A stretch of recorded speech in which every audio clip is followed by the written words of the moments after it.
This episode of the Ageless and Awesome podcast is sponsored by the Radiant Reset Hormone Detox Guide for Perimenopausal Women. As a woman in the modern world, our hormones are taking a battering. They're impacted by the food we eat, the toxins we're exposed to, such as when we eat out of plastic takeaway containers, or even worse, reheat food in them. Please don't do this. If you're handling FPOS receipts, filling the car with fuel, eating non-organic produce that hasn't been washed effectively, plus so much more things add to our toxic load every day. Even though our bodies are designed to effectively manage toxins, they haven't evolved as quickly as our toxic world has, unfortunately. So our body does need support. Symptoms such as stubborn weight gain, fatigue, disrupted periods, irritability, and gut health issues can be a sign that you'd benefit from a gentle detox. And that's why I developed the Radiant Reset Hormone Detox Guide for Perimenopausal Women. This free guide has an abundance of information to get you started on your very own DIY detox. And if you'd like to upgrade to VIP, it's only $47 for a limited time. I used to sell this program for $247. The upgrade gives you the recipes, including plenty of plant-based options, the meal planner, the shopping list template, the video workshop, and so much more. Click the link in the show notes to learn more now. Take care of your hormones. They are a critical part of your health as a woman. Hi, I'm Susie Garden, and this is the Ageless and Awesome podcast. I'm an age-defying naturopath and clinical nutritionist, and I'm here to bust myths around women's health and aging so that you can be ageless and awesome in your 40s, 50s, and beyond. The Ageless and Awesome podcast is dedicated to helping women through perimenopause and menopause with great health, a positive mindset, and outrageous confidence. Hit subscribe or follow now, and let's get started. Hello, gorgeous one, and welcome to this week's episode of the Ageless and Awesome podcast. And today I am following up last week's episode, which was all about skin. I love talking about skin, and that episode really smashed it in terms of listens. So obviously you guys really loved it too, which is great. So thank you so much. Often, with this podcast, I want to see it grow, and often it's when people are sharing the episode. So I would love it if you would screenshot, when you're listening on like Apple or Spotify or wherever you listen, if you screenshot it and pop it in your stories, that would be awesome. Tell your friends. That is how I grow. And I just love seeing the listenership just growing and growing. It really makes it worthwhile for me because obviously, I don't have external advertisers. I provide this content absolutely free of charge to you guys, and it just makes me feel good if I know that people are enjoying the content and are sharing it. So thank you so much. Clearly that's been happening with last week's episode with the skin, and I'm following up as promised with hair health and perimenopause and menopause, because it is something I have lots of discussions with my clients about, because many of the clients that I'm seeing are noticing the impact of being in their 40s and 50s and beyond on their hair. And again, it's often people are saying to me, I'm not doing anything different, but my hair is weak, it's dry, it's frizzy, it's falling out, I'm getting patches of skin, And obviously some of these things do need to be investigated, particularly if you're getting bald patches. That can definitely be something called alopecia, or it can be some other things. So it's worth getting that checked out. Or if you're getting like a rash, particularly in the hairline, that can be sometimes psoriasis. So that's definitely worth getting checked out as well. But what I'm talking about today is more the hormonal changes and how that impacts your scalp and your hair. So, like I talked about last week with the skin, there are certain changes that happen with the fluctuation of estrogen and also with the drop in progesterone specifically for hair. But, your scalp is skin, and so it's impacted in a very similar way to your skin when we're talking about the hormonal changes.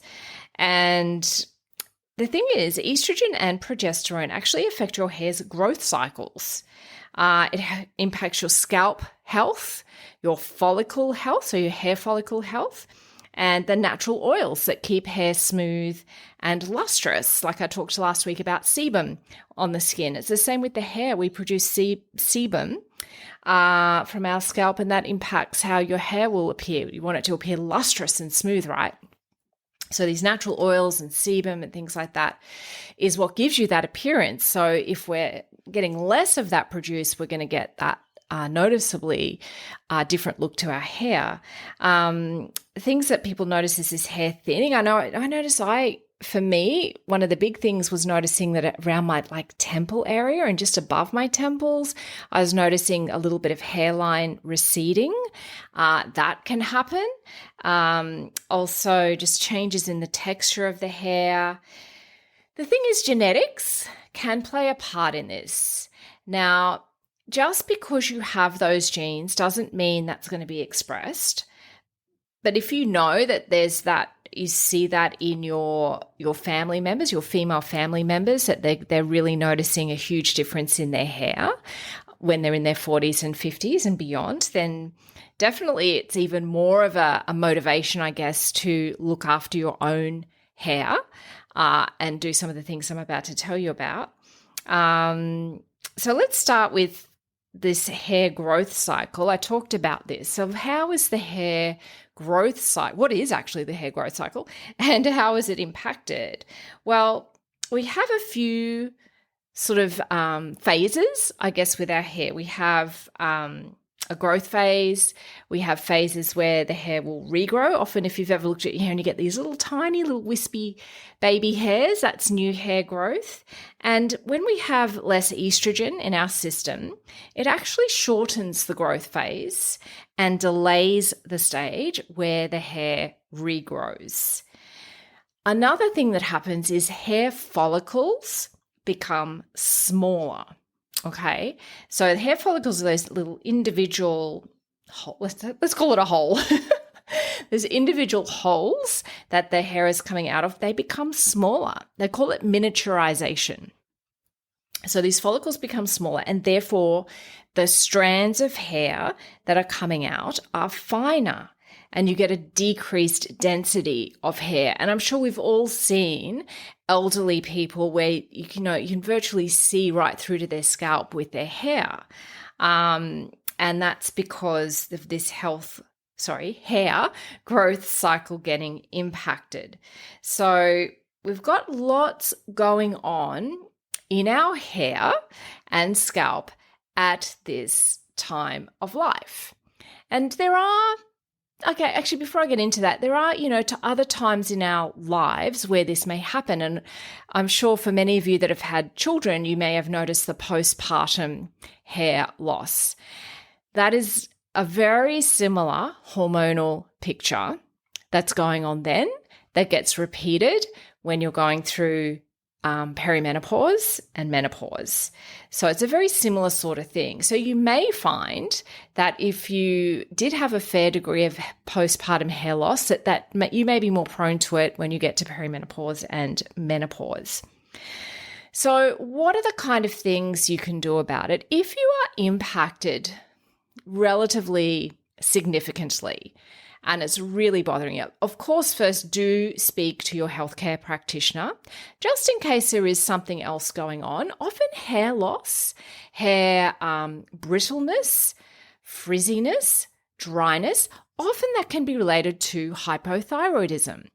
So it's really important, if you are noticing significant hair changes, that you get your thyroid tested just in case that's the cause, because we want to be sure. We don't want to just assume that because you're in the age group that it is actually a perimenopause thing. That could very well be your thyroid. That's the cause. So you want to absolutely get that corrected. That's quite serious. And so, that's one thing. The other thing is there's certain foods or supplements you can take, the kind of, nutrients that are really important for hair are zinc, Zinc is a big one. Silica is also super important for hair management, good hair quality and strength. And this will also improve your nails as well. I've taken from time to time a silica supplement. It's generally pretty easy. I usually just get a powdered one and throw it in my smoothie or something like that. But I found when I'm taking that, my nails are amazing. I particularly notice my nails. But yeah, I don't take it all the time. Just every now and again, if I notice my nails are a bit soft or breaking a bit, I'll do that. Those of you that have seen images of me will know that I've got pretty long nails and I've generally got some gel or something on them, and they are my own nails. They're not extensions or anything like that. So I've got pretty good natural nails, and it's because I really watch the health of them and I monitor that, because I know that when you see certain signs in your fingernails, they can be nutrient deficiencies. So I really want to get on top of that. Other nutrients are things like vitamin A, vitamin C, your B vitamins, particularly folic acid and biotin. And you'll notice if you have any sort of hair supplement in the cupboard, if you go and have a look at it, it will definitely have biotin in it, and usually silica and usually zinc. But those would be the main ones that you can get either in a supplement form or go for food.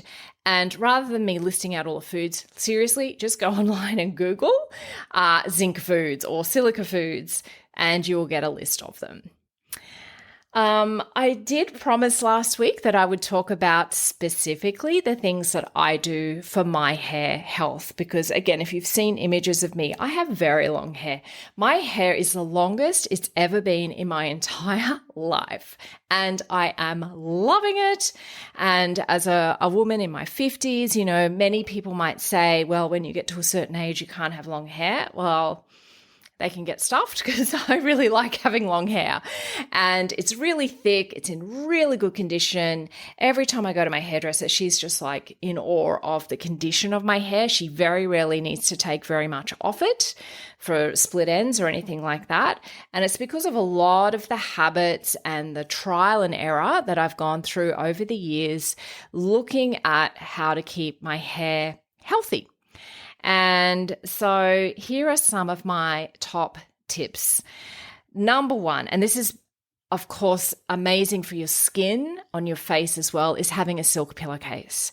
The transformation in my hair from just changing to a silk pillowcase on its own which I did a few years ago, was unreal.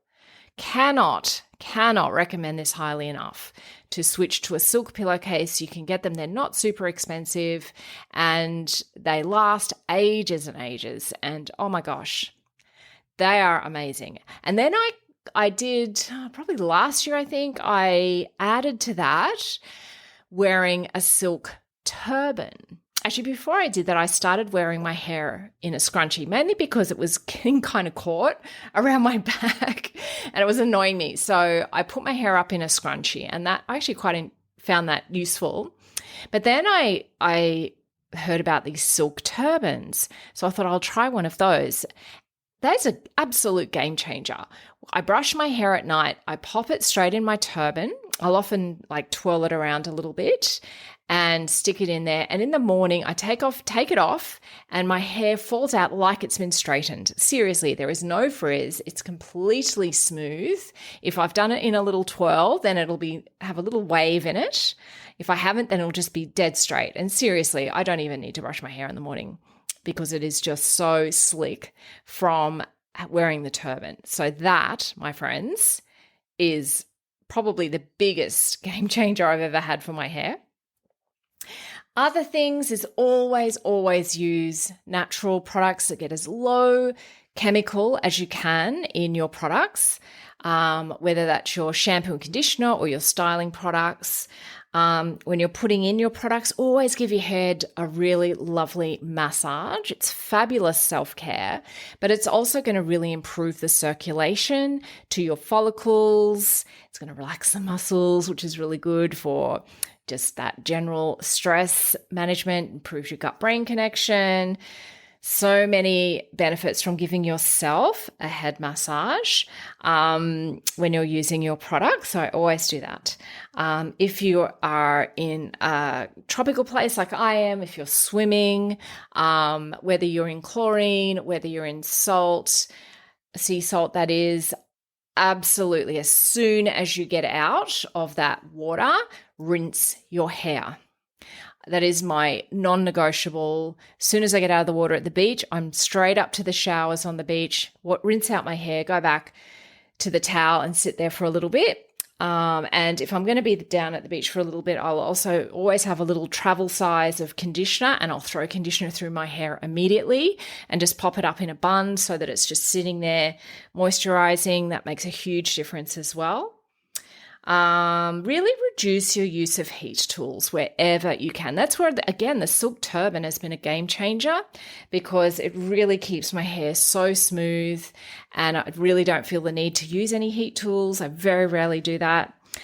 Allow your hair to dry naturally when you can.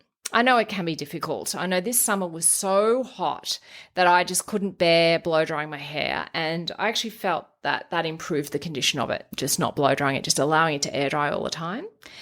And again, normally I can't do that because it'll just be a nightmare to manage the next day or even that day. But because I know I'm going to wear my turban at night, it keeps my hair. I wake up the next morning and it's literally like I've been to a salon. It's just so beautiful. I cannot talk highly enough about the turban. Oh my God. What else? I generally brush my hair rather twice a day. And that helps to spread the natural oils down the hair shaft. If you have long hair, don't wear it up all the time. That contributes to hair breakage. I absolutely am loving the return of the scrunchie because that is a really beautiful, soft way to put your hair up without having that real tension of the elastic, which can contribute to hair breakage. But try not to wear it up all of the time. If you're wearing it up all the time, you may want to consider whether long hair is the right choice for you. I'd also say get regular trims. Like I'm actually not going to the hairdresser that often anymore. When I was in corporate, I was going about every 5 weeks. I was obsessed with my color, and I'm way more relaxed about it these days. I think you hear it all the time. Once you turn 50, you just don't give a rat's about so many things, and I'm the same. I don't really care that much about my regrowth anymore. So I'm probably only going to the hairdresser these days 4 or 5 times a year. And I think that helps a lot too, not having because I color my hair. They are vegan and natural coloring and no tox colors that I use. And I do think that makes a difference as well. But also just not getting it done so often helps dramatically as well. Keeping hydrated is also super important, and also making sure you're getting enough healthy fats. So avocado, flaxseed oil would be my absolute go-tos. I have flaxseed oil every single day, and you can use that. You can't cook with it, but you can use it in salads. You can pop it in yogurt. You can pop it in oats if the oats are cool. You can pop it in a smoothie. Like so many things you can do with it, and it's quite fine. It doesn't really taste like anything. So that would be my 2 go-tos in terms of healthy fats for hair. And I think I'm pretty much at about it. It seems like a lot when I've really looked there and listed all out, but it's actually pretty quick. Like I'm a pretty low maintenance person, and I only wash my hair twice a week, if that. And yeah, I've managed to get this beautiful, long, thick, lustrous hair. And I'm just looking at it now, like I'm due for a haircut now, and I've got barely any split ends at all. And when you consider how long my hair is below my bra strap now. It's well below, like I'm just feeling it now. It is a good, I think it's about 10 centimeters below my bra strap. So that's a lot. very long. So I hope that's been helpful and a bit of fun. Please do send in any questions you have about hair care from a naturopathic or a nutritional point of view. Love talking about this stuff, and I know women love talking about it too. As I said before, please feel free to screenshot and share. Tag me. I love it. And yeah, let's get the word out about the Ageless and Awesome podcast. I'll be back on Thursday with Q&A. Have a beautiful week so far. Have a beautiful rest of the week till I see you next. Okay, bye. Thanks so much for joining me today on the Ageless and Awesome podcast. If you liked today's episode, make sure you click the little plus button if you're on Apple Podcasts or the follow button if you're on Spotify so that you get each new episode delivered to you every single week. If you like free stuff, then head to the show notes and click the link to receive my free Radiant Reset Hormone Detox Guide for perimenopausal women. Or if you'd like to continue the discussion, head over to Instagram and DM me at Susie Garden Wellness. I'd love to connect with you.